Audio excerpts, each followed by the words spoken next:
Hello. Good afternoon, everyone. Ooh, let's see if I can get this set up correctly. Okay. Well, that's going to be good enough. It's Kara Rice here with Brain Connects Therapy.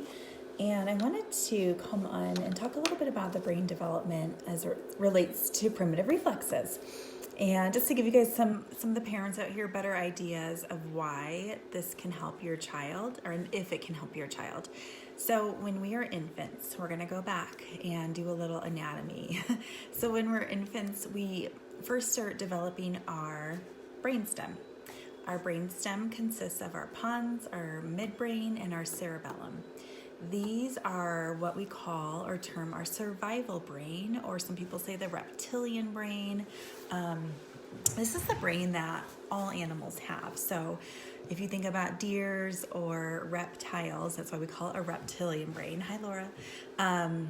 That's their fight or flight system. It's basically there to keep them safe. So that's the first part of our brain that develops, the brain stem, pons, midbrain, and cerebellum. Those areas keep us safe. Okay, that's like their number one priority that never goes away. We always have it. It becomes dormant or retained, like the reflexes, as we begin to talk about that. They become retained, but they're always there. So once we go through the infancy stage and we start to become an upright, walking, bipedal person, that's when we start to develop our prefrontal cortex, or our thinking brain. And that's what you think about when you think of the frontal lobe and occipital lobe and temporal lobe and all the lobes, right? That's typically what people think about when they think about the brain. So that's what we develop as an upright, walking human being. And if you think about animals, the only animals that have that type of capacity are the ones that are upright and walking, like gorillas. I can't think of any other animals that are upright and walking off the top of my head, but gorillas, you've seen them do sign language, and they can think and talk, and they live in a community just like we do. So it's because they're upright and different things grow. So animals that are on the ground, like lizards and whatnot, they just stay with that survival, animalistic type of brain. And so we develop that during infancy through the pons. We develop with infantile movements like log rolls and creeping and crawling and, doing all the movements babies do, moving against gravity.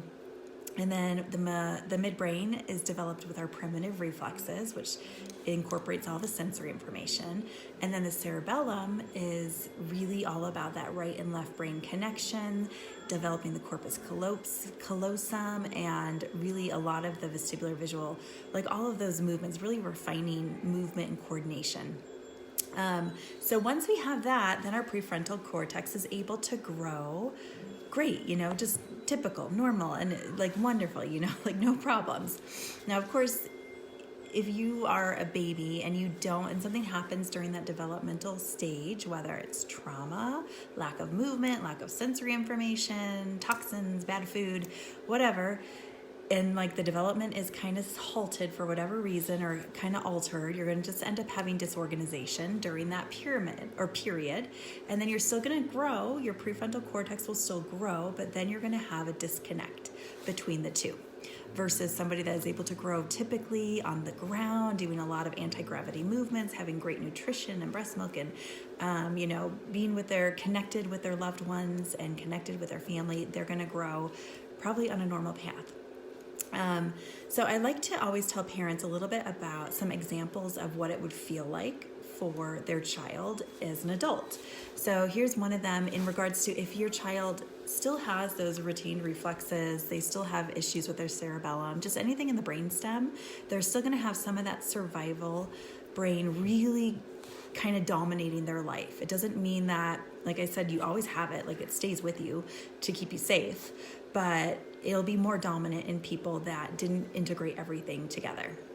So imagine, okay, this example is kind of better for women, I think, and men maybe, I don't know, but if you're walking home, you went somewhere and it got really late and you didn't realize it was going to be so late and it's dark and now your car is in this weird parking garage, right? And like you're nervous because you're just more vulnerable. You're a woman, you're a little bit more vulnerable, and you get a little scared. So what happens? Like you're hearing, all of a sudden you can hear everything, right? You could hear if someone just like touched like a car, you could hear and you would know, and you'd be looking around. Your eyes dilate, your pupils dilate so that you can really take in all the information. Your heart is beating, you're breathing a little bit more shallow, like your muscles are a little bit more tense because they're kind of ready to fight or flight. They're ready to go no matter what. And that feeling is the one that stays with you, right? So your brainstem is still there, gonna protect you, and it's ready to fight or flight. But that's the feeling your kids have a lot of the day. And when you're in that state of survival, feeling a little bit unsafe because of sensory or whatever issues are going on, or because they don't know where their body's in space, so they don't understand how to move, or they trip and fall all the time because they're clumsy, because they don't have that body awareness, they have that state of fear a lot more constant than they should. And then when they're in that state of fear, like when you are in the state of fear that's happening, you're walking through that parking garage and all these things are happening, are you thinking, oh, I wonder what book I want to read later, or what's 2 + 2? No, like you can't cognitively think about things in your prefrontal cortex because your brainstem is on fire. It's ready to go, fight or flight. Same for our kids. So if they are in a classroom and they're hearing noises, or they can't sit in their chair because they just can't sit still because they're not coordinated enough, they're so focused, their brain is so focused on those little things that they can't pay attention. They literally cannot use their prefrontal cortex. Another example for parents, maybe guys would understand this too, is I remember like driving in snow, like really bad snowstorm. Like what happens? You get really tense, your heart beats a little bit faster, your eyes are wide, like you just are, your senses are elevated because they're ready to do something like fight or flight, like because you're so scared. And in those moments, I remember this happened to me a couple of years ago, rad snowstorm, and my daughter was trying to talk to me. I'm like, I cannot talk to you right now. I couldn't even like comprehend the conversation because I had to focus so much on what I was doing to survive.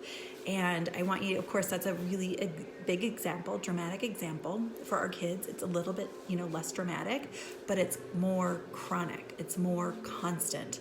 And that's what is lighting up if those kids don't have their brainstem completely formed and developed, or it's disorganized for whatever reason during infancy, something happened, or during their development.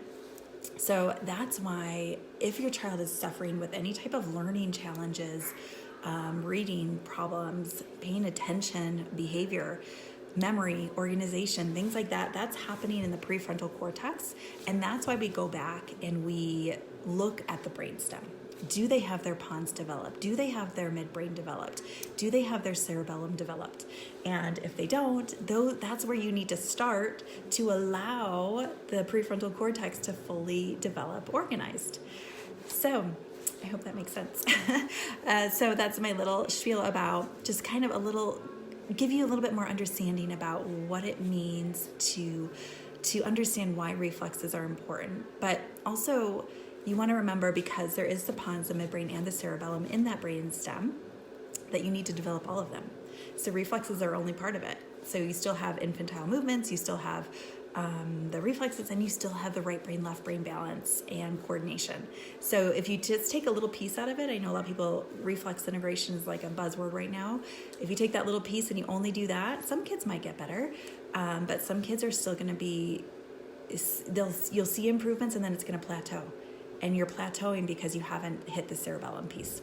So you can really kind of identify where your child is with a professional, or with some, or you can ask questions below if you want.